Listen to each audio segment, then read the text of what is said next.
wasn't exactly a good guy. So why should we assume that he was aiming at the good that he was promoting, even in his own terms? A bastion of civilization and music, because that's the sort of thing he purported to be interested in. As the Nazis started to lose the war. So here's what you should have done if you were a Nazi and you wanted to win the war. You should have enslaved the Jews and the Gypsies and had them work, right? You should have had them work for the benefit of the victory. And then if you wanted to, you liquidate them afterwards. That's the logical thing to do if you want to win. And we assume that Hitler wanted to win. But that's not a very intelligent assumption. Why would you assume that? He wasn't exactly a good guy. So why should we assume that he was aiming at the good that he was promoting, even in his own terms, right? The glorious, everlasting Third Reich, right? That'll rule for 1,000 years and be a bastion of civilization and music, because that's the sort of thing he purported to be interested in. Well, so what do you do with the Jews and the Gypsies?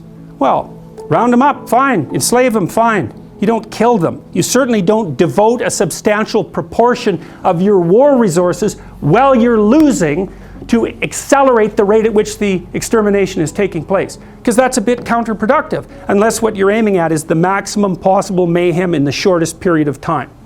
Well, so what happened as the Germans started to lose the war? Did Hitler lose faith in his own ability? No, he believed that the Germans had betrayed him with weakness. And so he was perfectly willing to accelerate the rate at which Germany was losing the war. And so when Hitler and his minions had the choice, here's the choice. You can suspend your unnecessary demolition of people, win the damn war, and then pick it up afterwards. Or while you're losing, you can just accelerate the mayhem even though it's counterproductive. It's like, what'd they pick? Well, they picked to accelerate the mayhem. And so to me, there's an old psychoanalytic idea. I think this was derived by Jung. If you can't figure out what someone is doing or why, look at the outcome and infer the motivation.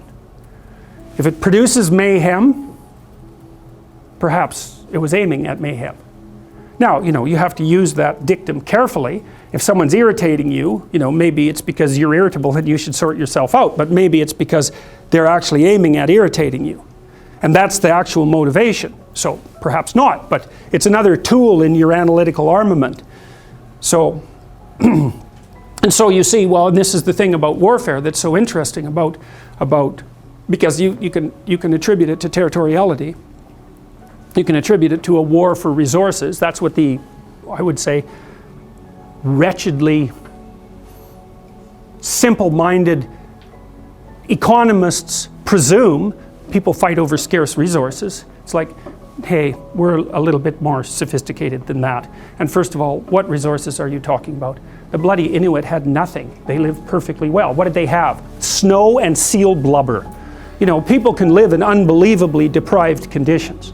And so the idea that there are natural resources that we fight over because there's a shortage of them is a pretty oversimplified view of human beings. It's like, well, why do people fight? Well, maybe they fight sometimes for good reasons. But very, very frequently they fight for bad reasons. And those bad reasons are personal as well as sociocultural and economic. If you were a Nazi prison guard, for example, whatever pathologies you were carrying around in your destructive little soul, whatever element of Cain was deeply embedded in you, had the opportunity to be manifest fully at every moment of your waking existence, right? You had these people who were completely beholden to you with no rights whatsoever, to whom you could do whatever your evil little heart determined. Think, well, maybe that was a motivation for putting them there to begin with. And all the cover story about, well, we're trying to build the Third Reich and we're trying to stabilize the state and we're trying to do all these good things. Maybe that's just a cover story for the real motivation, which is nothing but what? The construction of death camps that killed 6 million people. How about that? And the obliteration of 120 million people on the planet, and the leaving of Europe in ruins. Maybe that was the motivation. Or are we going to attribute to Hitler the highest possible motives? Say, no, it's an archetypal manifestation of Cain. Now, he's going to put up a front that says, well, I'm your savior. It's like, well, destructive people think that Cain is their savior.